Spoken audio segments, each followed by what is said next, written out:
Welcome, everybody, to the Raad Life, the only talk radio show that takes you along with host and age explorer Raad Gantos on his continuing journey of discovery into life's challenges, opportunities, options, and all the latest and greatest things that come with getting older.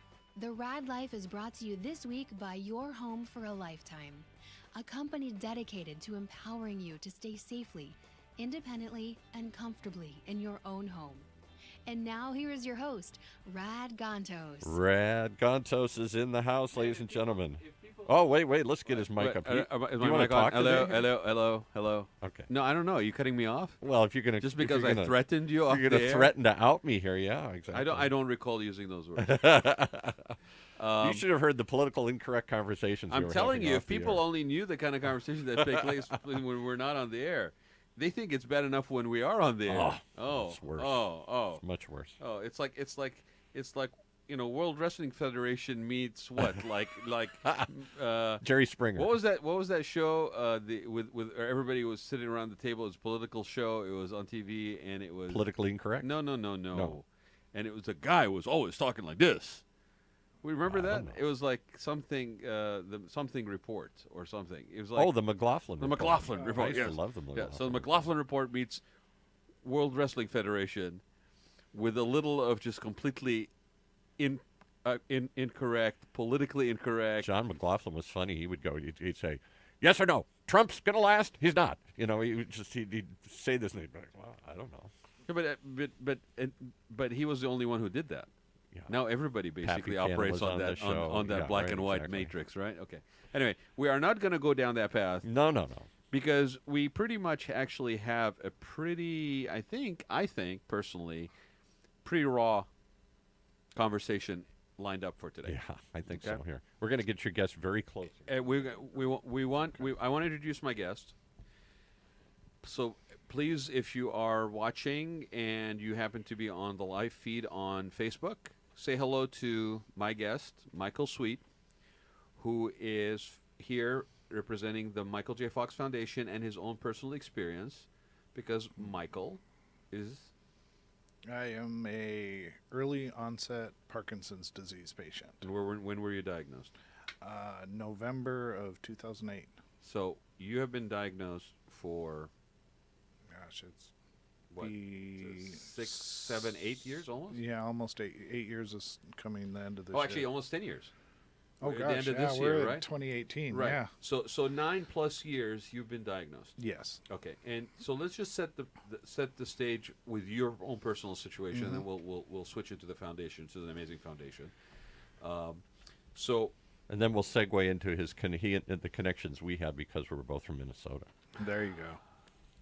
Can we get those out of the way? Let's have the happy talk out of the way No, here. we're not going to do the happy talk. We have We're going to. to save the happy talk till later. Okay. Okay. Because So we I got to want- talk about the Vikings somewhere Okay. along the So way. Michael, you were diagnosed 9+ years ago Right. with what was referred to at that time as early onset. Well, at the time, they Did it have a label?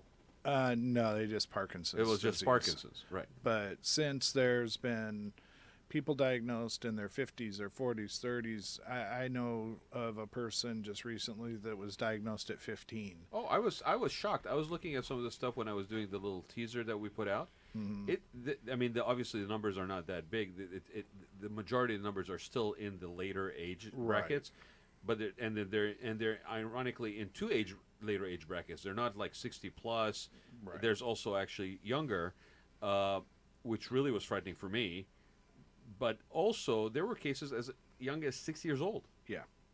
So, and you're talking about something that impacts, or maybe I guess diagnosis-wise, something in the range of 200,000 plus people in the United States every year, Right. right? Now, my question to you, first and foremost, what is Parkinson's? Let's get everybody kind of up on the same, because most people don't have an understanding. Right. Like, they don't. Yeah, everybody thinks Parkinson's is, like I spoke earlier, the 80-year-old grandpa sitting in a rocking chair with their hand shaking. Right.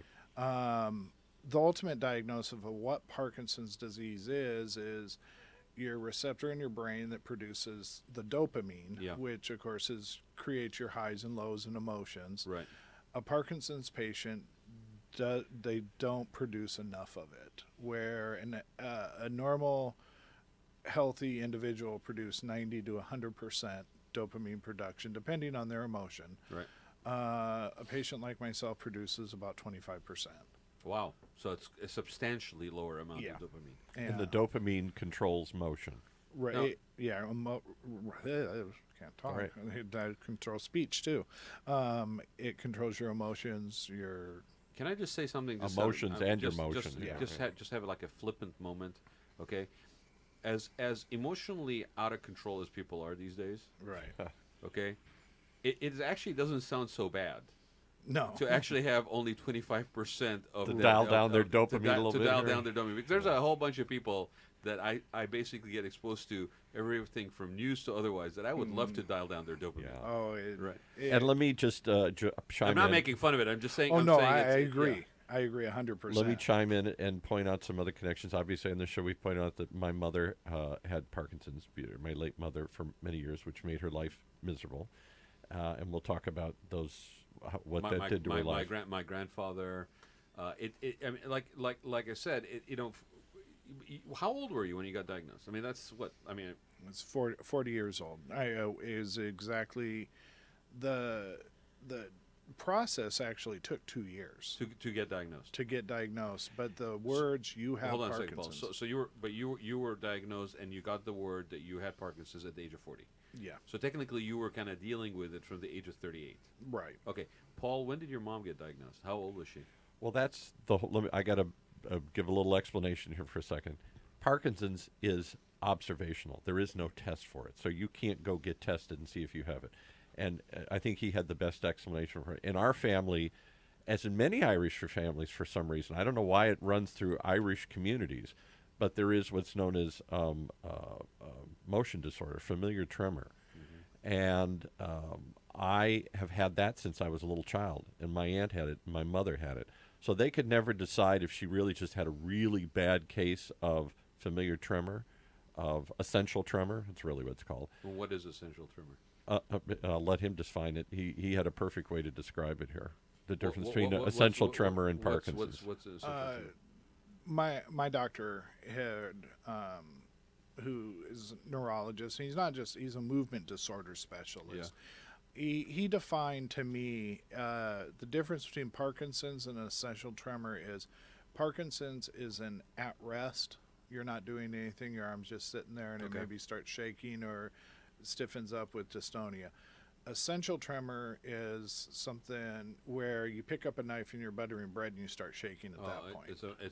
It's an activity. Right. Okay. Yeah. So one's at rest, one's at movement. But I'll show you mine because it's been doing it today here. So it's been kind of. So You can probably see it there a little bit. yeah, your thumb. I can see it. Yeah, you're brushing my thumb. Yeah. And so I've had that my whole life. My aunt had it, my mother had it, and we thought it was just getting worse and worse. My aunt, you would think, as borders on Parkinson's, she has it so bad. But it's that difference of if you're doing it at rest or if you're doing it every time you move. And for many years, they couldn't decide, and my mother would fight the diagnosis, and my dad would fight it, but most of the doctors agreed she had Parkinson's. And as this gentleman said earlier to me, I didn't know this, you can have both. You know, we've always worried, I worry, my fear that hangs over my head is, will I end up like her? Will this progress? But if it's a amount of dopamine, Correct. and it's a 20, like in your case, 25% of what is normal, then I'm assuming it's something they can measure for. They're guesstimations. Okay. Uh, I mean, how do you measure dopamine? I mean, it can't be observational. it's kind of like how the NFL players are donating their brains, and they're discovering CTE after the fact. Right. So it's cadavers and, Right. and yeah, postmortems. Okay. Right. So part of the frustration is that you don't know if you really have it, and you can deny having it, but it's observational. As it gets worse and worse, something's going on, Right. and there are various degrees of it and So various symptoms of it. unfortunately, from the sound of things, is that it gets really diagnosed when it is so obvious it's unavoidable. Right. Right. And that's exactly what happened in my case. And like I said, it was a 2-year period, but I was at a doctor's appointment with my wife and sitting in the corner, And our doctor at the time looked at me and said, "You nervous, or what's going on over there?" Why are you shaking? Yeah, and I said, "I don't know. It's been going on for a while." I said, "I think I pinched a nerve while I was mowing the yard." And he goes, "That doesn't look right." And so at the end of my wife's appointment, he spent a little time with me, referred me off to just a basic neurologist. Right. And the way you get diagnosed is you're tested for multiple sclerosis and Wagner's and So They trying to rule- eliminate they rule the- everything else out, yeah. right. Well, once you rule everything out, that are, I mean, most of them are actually more horrifying than Parkinson's Of course, disease. So you're one relieved, oh, I don't have any of those. Right. And then you kind of have to go into the doctor's office and have you walk up and down the hallway. So Michael, what? Just to give people sort of a point of perspective, what did you do before you were diagnosed? What was your life like? And then what happened what would happen as a direct, or you could relate to have been a direct result of that diagnosis? How did your life change? So give people an idea what your normal life was before. I'm not saying that your life is not normal now, Right. but what was your reality prior to diagnosis? Prior to diagnosis, I was in a managerial position for a local healthcare firm. We did billing for all the hospitals in Southern California. It didn't matter if it was private pay or insurance. I was supervised the area that had that. So you had people under you. Yeah. You were overseeing pretty at least mathematical processes. Right. Right. Yeah, and I had about 25 people underneath me. Proper and- procedures, all that stuff. Right, and I had to, make sure that the books were online and, analytics of the way Right. accounts were flowing through. Well, and you were dealing with bookkeeping, I'm assuming, for other entities, Right. for billing. Yeah. So you were responsible not just only to the people that were working for you, but you were also responsible for the people that were hiring you to do the test. Correct. Okay. And did that. And then in my spare time, I coached football with my sons.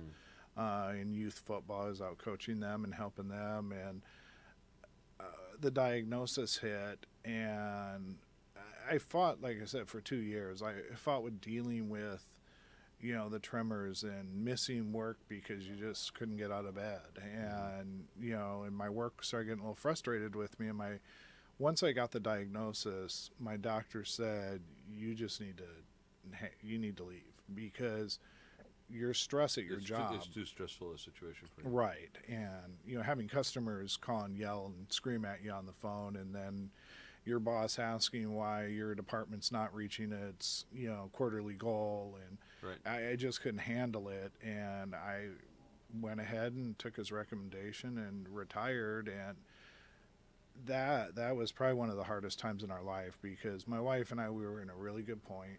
She also worked for the same company. We made decent money for our age level, owned a home, owned 2 cars, had a car, bought a car for our daughter, and, everything was doing great. I go out on, disability and apply for Social Security, which nobody tells you, hey, you got to wait 6 months before you can apply, and then can take however long. So during that process, we ended up having to short sell our home and lost our home, had a car repossessed. There would be days I can remember going to one of my sons, my youngest, who 10 years ago, so he's 12 years old, and he had his allowance and saying, hey, I take some of your allowance to go, get some bread. And he did it, but it upset him so bad. And he wasn't mad at me, wasn't mad at my wife. He was mad at The circumstances. yeah, just the situation of what was going on. And I saw no end to it. And it put a big strain on my wife and I. Which a lot of people usually don't realize, just the emotionality of situations. Right, like because this. you don't. I mean, my wife and I, we were married I was 19, she was 18. In March, we'll be celebrating our 30th anniversary. And so we're kind of out of the ordinary for getting married that young. Sure, but absolutely. Congratulations. Thank you. But she. Well, it's a big. I mean, it is definitely a testament to, given the fact that you've had to deal with what you've had to deal with. Right, because at 18 years old, you can't Together, tell yeah. me my wife was going, gee, by the At time 40 he's 40, he's going to have Parkinson's, not working, and possibly be bedridden or taking 30 pills a day, and I don't know what I'm going to get. Well, and all the emotionality that you are individually going through Right. to adjust and even deal and come to terms with this, and then the impact it has on everybody around you. Right. Right. Yeah. Especially living in the same household. I mean, I'm not gonna mention who, but I mentioned to you a situation with somebody else I know, where he wasn't as fortunate to have that support stick around, and we talk about it all the time, relevant to caregiving, or people that are going through dealing with their parents, and whether not even hospice prior to that, and all the stress that it does, and on the interdynamics of a family and relationships and people that especially if you're under one house and you got kids. Your kids were like you're saying, was that your youngest or oldest? That was 12. My youngest was 12. I had a 12, a 16, and an 18-year-old. Yeah, but so you pretty much had teens Right. in the house, and here's dad basically diagnosed with Parkinson and basically looking to be on disability, and I mean, talk about a change of complete life. Right. In their household. Right, because I mean, my daughter, she had, of course, a rough life in probably the first 7-8 years of her life, but then we got great jobs, and so she was able to have, not the brand new, but she had bought her a little Toyota mini pickup truck, and so she got those things, and then how do you turn around and explain to the two boys to give that to them why they can't have it? Right. And that was the hardest thing for me as what's supposed to be the head of the household, the man of the family. Well, and that's the other thing, Michael, right? Because there are certain gender roles that we play, or maybe it's not so much gender roles, but roles that we play within relationships and dynamics. Right. And so that's another thing that you have to face the reality of, that this is affecting that particular core role that you see yourself in. And like you said, you got married young. Right. So this is a long established dynamic that you have as far as a family structure and the relationship with your wife. Yeah. So 6 months to file. Right. For what is it, disability or Social Security? Social Security disability. Okay, Social Security disability payments, basically. SSDI. Right. And was it easy to do that? Was it just the duration, or was it also a complex situation given the fact of the reasoning? Did you find that it was receptive? I hear a lot of people sometimes with other forms of disability that is, there's a lot of inquiry, and there's a lot of, like dragging out. You go through, literally through the ringer to get to that point where you basically qualify. Yeah. Was it what was your experience in actually applying? It was. There is a lot of miscommunication, because I was told by my employer that there was a 6-month waiting period you had before, and I was told before you could apply. And to find out, it wasn't that. It was a 6-month waiting period from the time you applied. So I could have applied immediately. Oh wow! But so when I left in November, so you ended up with a year versus 6 months. Right. So wow. I waited 6 months. I applied, and of course during this whole time, my wife are going back and forth. When are you applying? Why aren't you getting money? What's going on? And it's like, I have to wait.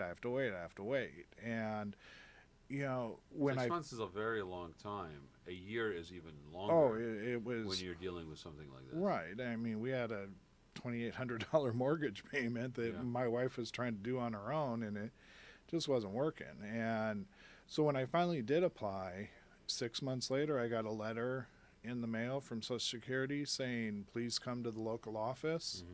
I went down there as expecting to have to go through who's my doctor and all this, and he had filled out paperwork. My name got called. I walked back there, and she said, "Oh, hi. Okay, well, how old are your children? Okay, well, this one's under 18, so he gets a benefit. You get a benefit.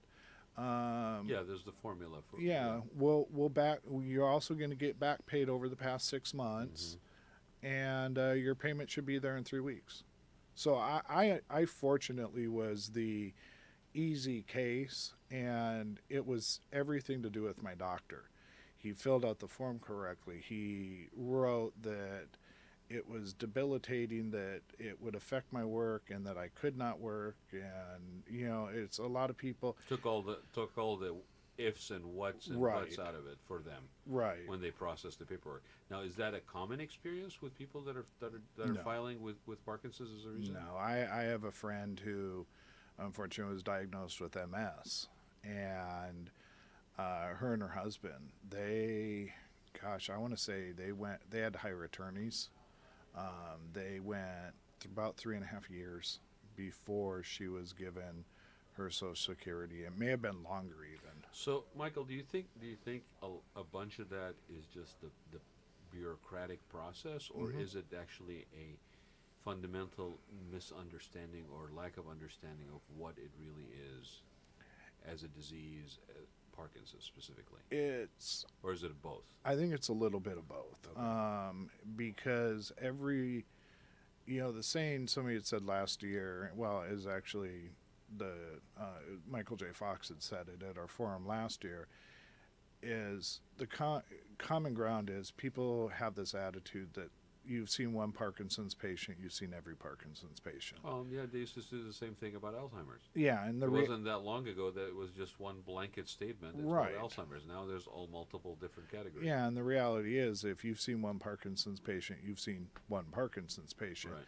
And unfortunately, Social Security views, like I said, I was extremely lucky to get approved right off the bat. That's not the common story with 40-year-olds, 30-year-olds applying for Social Now, Security. is that doctor that helped you with that still your doctor? Yes, he Okay. is. You know what? Let's give him a plug if you're okay with it. Oh, absolutely. Because I think that's kudos. Because I'll tell you, he wasn't my first doctor. He was my second. I went to him. His name's Dr. Omidvar. He works at Southland Neurological Institute. They have offices in Long Beach and Los Alamitos. And honest to God, will say to you and to anybody who asks me that question, Dr. Omidvar saved my life, because I'm losing my home, I'm losing cars, I feel like I'm losing my family, literally felt, and I, in some ways, was losing my mind. And Well, I can hear it in your voice right now, even. yeah, and I hate the word, but suicide wasn't a far thought from my head. That's fair enough. I mean, that's one of those things that I think we need to accept as being part of sometimes where we go. Yeah. When it looks really bleak, and for a split second, whether you act on it or not, sometimes that is part of what you experience. Yeah. Without this man in my life, he gave me a cell phone number. He would FaceTime me. I no longer went to see a primary care physician. Mm-hmm. If I had a cold, I went and saw him. He meant that much to me, and He wasn't really just your physician. I mean, it sounds like he was your support system. Oh, he was 100% my support system. Were there? So speaking of support systems, were there in 2008 support systems that you could find easily, let No. alone?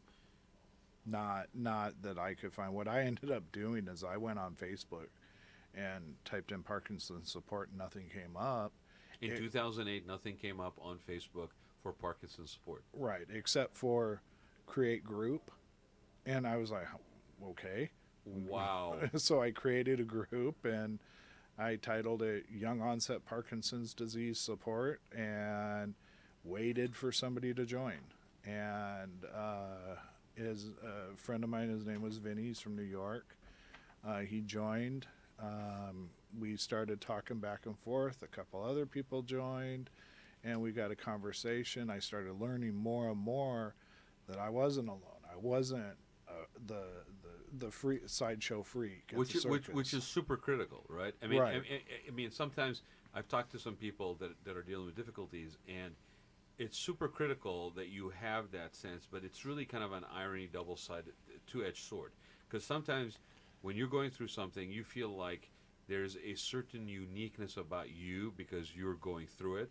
So when you find out that there are other people that are going through it, there's a part of it that's relief. Oh, And then there's huge. another part of it that's like, well, god dang it, I can't basically feel sorry for myself anymore Right. because I'm not the only one there, right? It's like somebody took away my Exactly. little pedestal that I'm standing on and saying, Yep. hey, look at me, I need your attention. Yeah, and that's exactly what happened. Is it made me, Which is very empowering. I Yeah. just think it's kind of funny Oh, because yeah. those both feelings happen usually. yeah, as my wife would say, it made me man up Yeah. to the fact that I have a disease and I need to do something about it and stop laying in bed whining and moaning and crying that I have Parkinson's, my life's over. And Vinny helped me get through that. And And Vinny's the gentleman from New York yeah, Okay. and and that you met basically online on yeah, Facebook. I've Okay. never was unfortunately never able to meet him. He passed away about 18 months ago from complications From of complications, Parkinson's.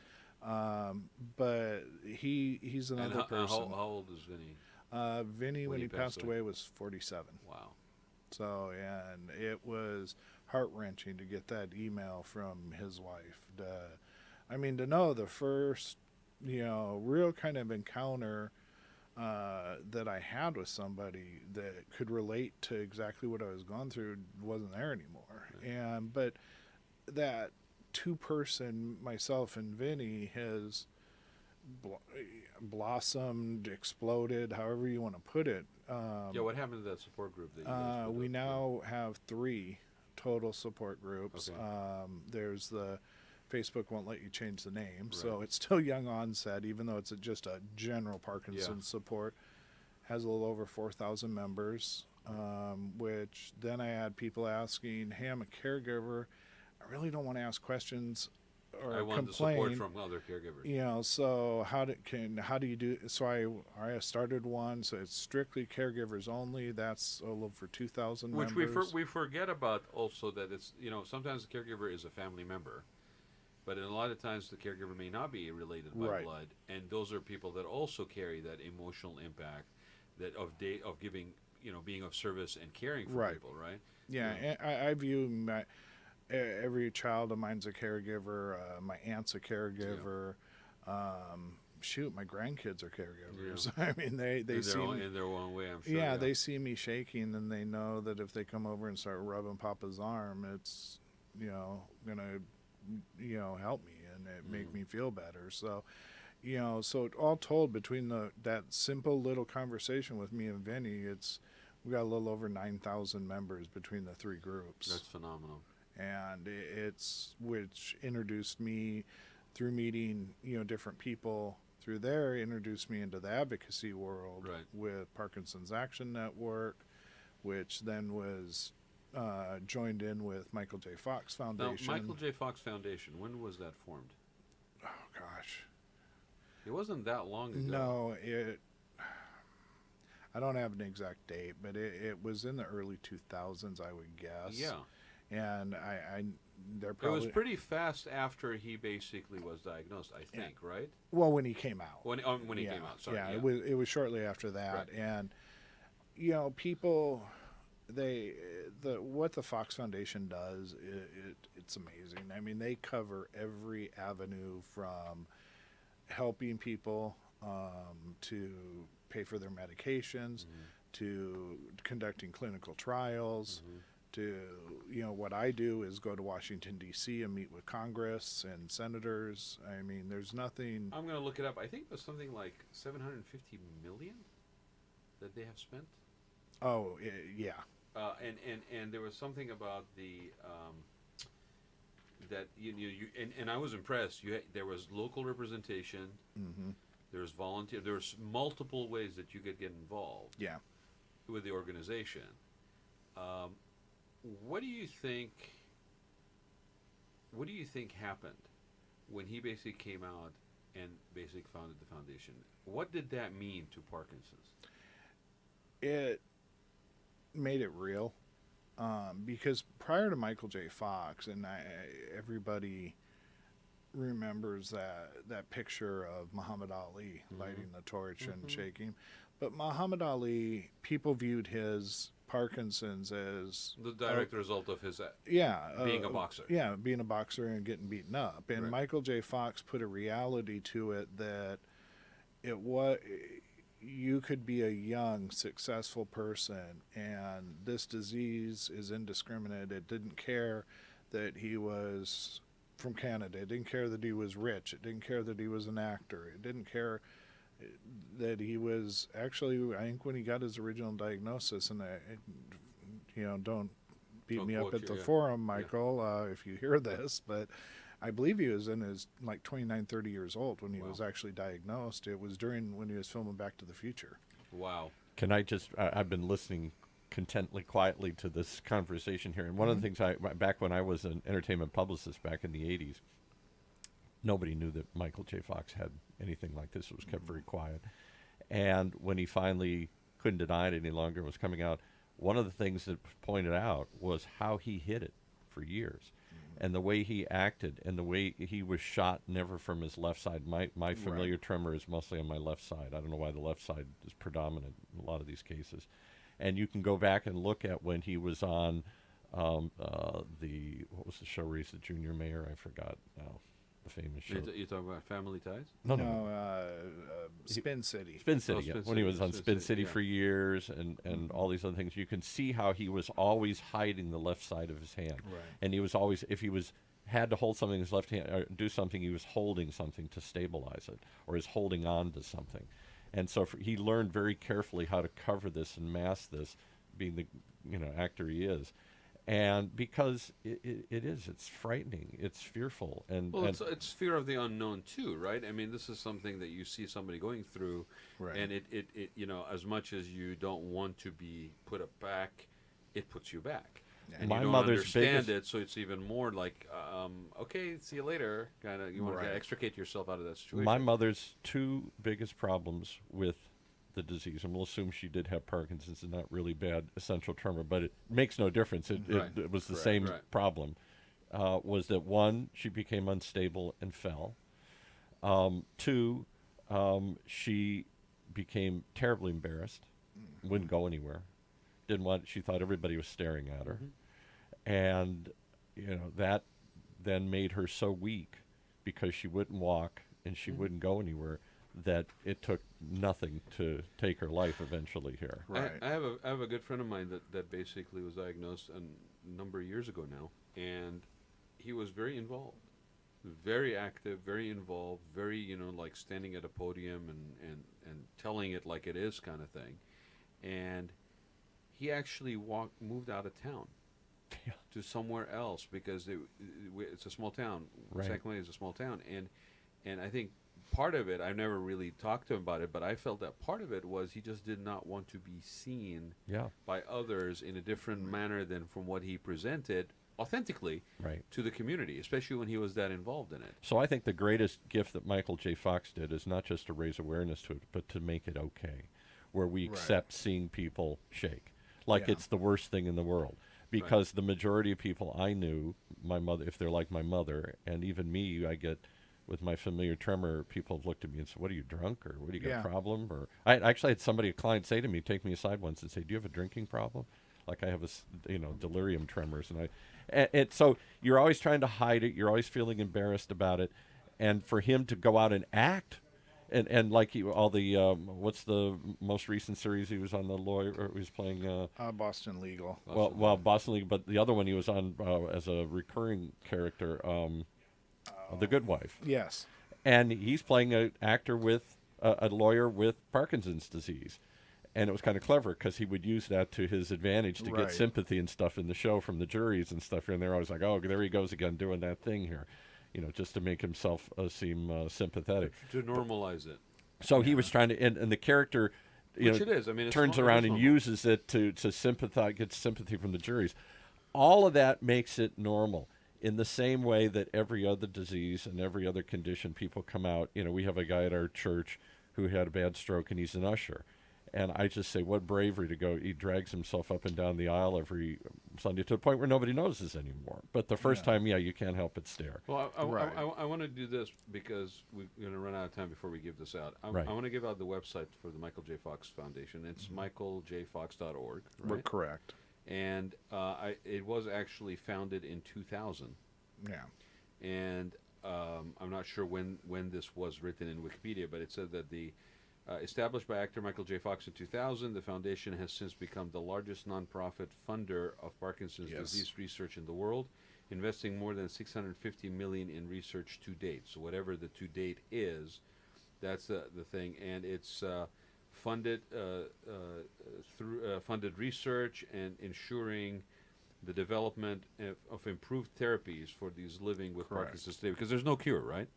Not that we know. Yeah. There's things that could help. Right, and that's the sad point is, I mean, people in the Parkinson's community, they'll know the drug Sinemet, and that's the gold standard. That, you know, that's been around, you know, it's levodopa, and I mean, it's helped in it.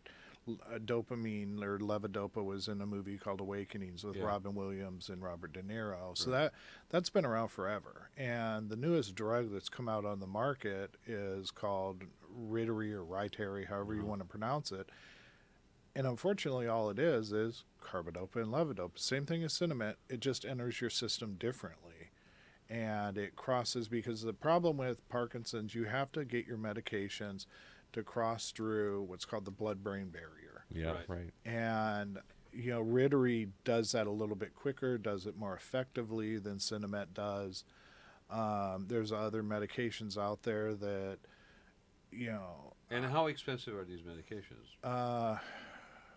How available? How expensive? Cinemet's pretty... My mother tried Sinemet. Yeah, Sinemet cost me $5. Cinemet's been around for a long time. And, I don't know these newer and any technologies. advancements in therapies, do they get on the markets quick enough? No.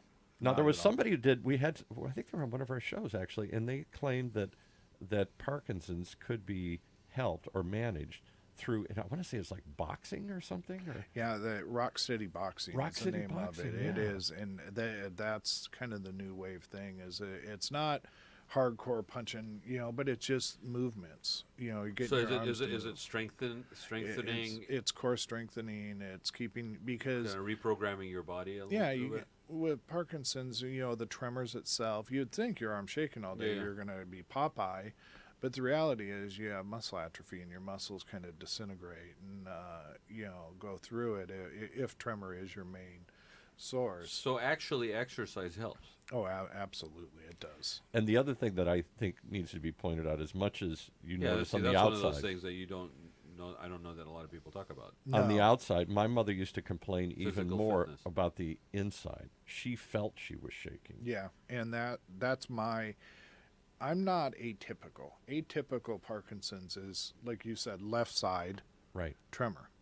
I am definitely not atypical. I depending on the situation, I do get a right-handed tremor. But I'm what's called dystonia muscle cramping, freezing up, speech. I kind of take a while to talk. It takes me a while to get thoughts out. And I have this it's unexplainable, but it feels like the inside of my body is shaking, like my organs are shaking. That's what used to drive my mother crazy. Just to give people an idea of the reality you're dealing with. So on an average week, or whatever the duration is, what's a good day with being somebody who's diagnosed with Parkinson? And what is a bad day for you? Today's a good day. I woke up. I was able to make myself breakfast, drove my son to work, came home, didn't have to worry about cutting my face up, shaving, drove myself here, you know, so it's a good day. I'm functioning and, you know, no problems. What's a bad day? A bad day is... It's can't go out, can't move, can't do anything. I wake up in the morning and I am literally laying flat. My legs are straight, my feet are straight up, but my toes are curled over. My hands are locked in a claw position. I'm grasping for my medication. I take Riteri. I take 2 pills 4 times a day of that. Then on top of that, if I have a bad day, I have Sinemet, that is a rescue medication. Of how I use it, I can take 3, 4, 5 pills of that. They're Azilect, which is another medication, Comtan. I take a blood pressure medication called isradipine, but that is, my doctor found this out before clinical trials knew about it, is that radipine helps tremors. So a little side effect of it. Yeah, it's just something that helps. But a good day, I'll take 10 pills, and you're seeing a good day. Are you able to still work, or have you had to give Or up work? the side effects of the pills, the draining, the tired, the lack, all of the stuff that they tell you if you're on medication, Right. you're, Yeah, and lethargic. Earlier I wasn't trying to pay you off by grabbing my wallet out, but there's We accept that, I though. thought I was going to get something. the National Parkinson's Foundation. It's another group out Yeah. there. This is what they give out, and I don't carry that as a joke. I carry that as legitimate in case I got pulled over by a police officer. So let me read this. Medical alert: I have Parkinson's disease, which could make me move slowly and have difficulty standing or speaking. Wow. And in bold it says it says Parkinson's disease is in bold, and it says next line is I am not intoxicated. Please call my family or physician for help. Wow. And then Michael's information is on the inside. Yeah, and it's if you go to they're great. It's just www.parkinsons.org. They'll send you a little bag with pamphlets, this card, a bracelet, like medical alert bracelet. They send it out to you for free. The reason you have it in your wallet is what? It's sort of like your license. You're going to pull it at the same time. Well, if you're driving, you get pulled over, and I've always but had if you reach for your wallet, and what I'm saying is if you're moving slow and somebody's questioning it, having it in your wallet. Can I give you a real life example? Yeah. I've never shared this with anybody, but I'll share this since he's being so incredibly open here. I don't have, to the best of my knowledge, I don't have Parkinson's. I have something similar called essential tremor. It could be related. They're not sure if one will turn into the other. It's always the big question in my brain here. It runs through my family. So a couple of years ago, I'm with my wife, and I get pulled over by a cop, a highway patrolman, a little short. I'll never forget this little short woman. And I was having trouble talking to her anyway because she's short and I'm tall. And I'm scared.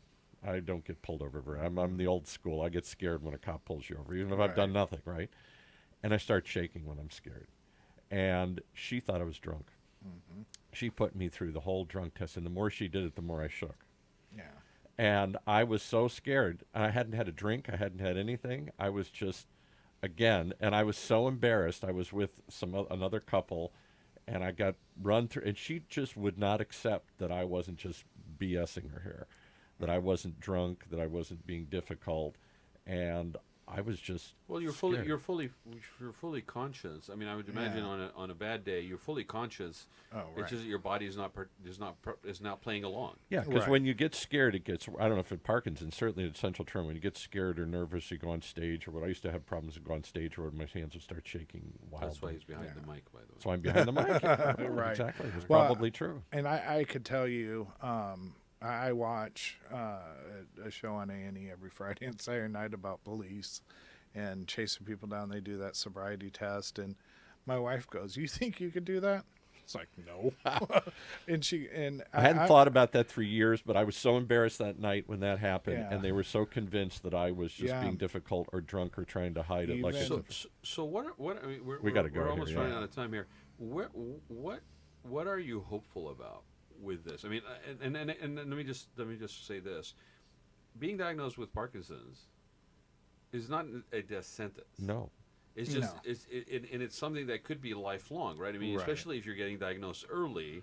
Right. If you get like Michael J. Fox, if you're diagnosed in your 20s, you're looking at 40 years, 50 years, whatever it is, right? And something you live with, and right. so you got to live with it. So what are you hopeful about, Michael? I mean, you've been through the whole gamut here. Right. I mean, my next step would be brain surgery, the deep brain stimulation where they put electrodes into your head, and I have a battery in your chest that controls that. That lasts about 5 to 10 years, depending. That's before what Michael J. Fox did. Yeah. Right, and I have a lot of friends that have it. A good friend of mine, Joe Narciso, used to be an actor on Law and Order, and he has it done. He had to have it recalculated, and that's my next step. I mean, is that the equivalent, almost like a breakthrough equivalent of what a pacemaker did for? Yes, it's exactly, because you have that. I call it a battery, but it ultimately is a pacemaker in your chest that's controlling the electrodes. Hope is what keeps everybody going. Right. Hope of a cure. Hope of that you can control it. Hope it won't get worse. Because he might stay like this for the rest of his life, or he might get much worse in a year or two. Yeah. There is no natural progression to this disease. No, There's no one size, no one path fits all. no. I might stay just like I am for the rest of my life, or I might Right. turn into, be completely incapacitated in a very short period of time. And what would you say to people that are at the beginning of that journey, and what would you say to them relevant to themselves and the people around them? Are there any advice that you would give having gone through this? Trust your family. Don't lie to them. Trust them that they will know what to do. If you're seeing a neurologist, and I have nothing against neurologists, they're great doctors, but if you have Parkinson's, go to a movement disorder specialist. Yes, right. Unless there's just not one in your area. But telemedicine, that you're able to do it. Movement disorder specialist. Yes, Right. please, My mother by all went to- means, And because the benefit is? They're more familiar with it. Dr. Omidvar specializes in Parkinson's disease, and I mean he'll see other neurological issues, but his specialty is Parkinson's. So there's not a question I could ask him that he's probably, if he doesn't have the answer, he'll get it to me within 30 minutes. Okay. And the other thing is know what you're putting in your body. I didn't know that proteins were bad for me. Isn't it amazing? Proteins block the blood-brain barrier, make it harder for your You're medicine. making a connection between nutritional wellness and Parkinson's. Right. We had a doctor here a couple of weeks ago. We were talking about the connection between Alzheimer's Right. and nutritional Yeah, right. wellness, and all the crap that we put in our bodies, and not only is it fat Right. causing, but all the other stuff that neurologically or brain-wise, brain health, it is affected by. Yeah. Okay, so Got to go because we got another show gotta back go, in we a got few. another show. But Michael, thank you so No, much. thank you Really, for having really, me. thank you. And finally, let's leave on an up note. He was a Minnesota fan. I'm a Minnesota fan. The most tortured franchise in the history of I modern thought you were going to sports. leave on a up note. The Vikings, baby, they did it, and maybe they'll do it again. Or are they just Did you building just us throw up to bigger disappointment? Did you just throw a Hail Mary? I at the threw end a of the Hail show? Mary. Hey, after, you know what, I said to my wife, I said, you know what's amazing about this is this stuff doesn't happen for us, it happens against us. And Always. It's finally nice to... Finally, what happened? Yeah. Finally, we got a Yeah, break. Speaking of which, I would like to invite you back, Michael. Okay. Anytime you feel like, or even call in, right? Because I think Yeah. this is one of those things that I know personally, I was touched by it because a very close friend of mine went through it, right? Right. My grandfather, right? And it's something that we have to basically figure out a way to deal with. Right. You're living it, so Right. anything you'd like to share, Oh, please absolutely. feel free to be my guest. And that's the key. You have to learn to deal Yeah. with it. And You have let's to learn talk about to it more. work with it. Yeah, and I mean, I'd love to. The end of March, I'm going back to Washington, D.C. to ask for funding on a variety of issues. Would you come back after you come back from Yeah, DC? absolutely. And let's talk about this a little bit more from a political thing, because one thing you and I talked about we didn't touch on is this becoming politicized Right. as more and more of the population gets older? Mm-hmm. Is this and Alzheimer's becoming politicized? I know Alzheimer's is a little bit. Right. And with that note, thank you so much for No, being our thank you guest. for having me. I appreciate It's you. been an experience and a great one at that. I appreciate you being so candid, Michael. Thank you. I think it really, everybody who's listening and will listen Very to this much will so. benefit Very from this. appreciative to be Yeah. open and Thank you, honest sir. about this. I yeah. appreciate it, and I look forward to seeing you in April. And everybody else, go check out the Michael J. Fox Foundation, michaeljfox.org, and get involved. Get involved.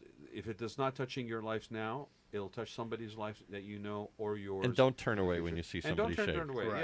Yeah, Yeah, it's a normal thing. Accept it. Don't stare. Don't make a unless big deal it's about Paul, in which case call me first. Yeah. Exactly. Before you approach him. It. All I'll right. make fun of him before I leave. All right. Thank you, Michael. All right, thank you again. You have been listening to the Rad Life Radio Show with your host and age explorer, Rad Gantos, brought to you on the one and only octalkradio.net. Join us again next week as we continue our journey of discovery into life's challenges. opportunities, options, and all the latest and greatest things that come with getting older. Imagine what it would feel like to lose everything. Your job, your home, your family, your dignity. This has happened to thousands of the men, women, veterans, and young adults we serve at Working Wardrobes. What do we do to help? We provide career development services, life skills workshops, job skills training. We provide the perfect interview outfit, and we get clients placed in jobs. Call Working Wardrobes, 714-210-2460. Donate, volunteer, invest, hire. When it comes to pioneers in their respective industries, we all